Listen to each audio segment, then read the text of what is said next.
Bismillahirrahmanirrahim. Assalamualaikum warahmatullahi wabarakatuh. Teman-teman, saya mempunyai angka seperti ini: 1, 2, 5, 8, 7, 4. Nah, di sini jika angka ini akan saya kalikan dengan angka 2. Nah, mari kita hitung bersama. Kalau 2 kali 4 tentunya adalah 8 ya teman-teman. Sedangkan kalau 2 kali 7 tentunya 14. Kita tulis 4, nyimpen 1 ya.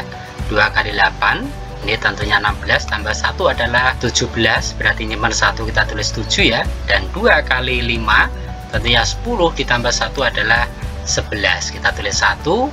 Terus nyimpen 1 berarti 2 kali 4 jadi 5, dan 2 kali 1 tentunya adalah 2.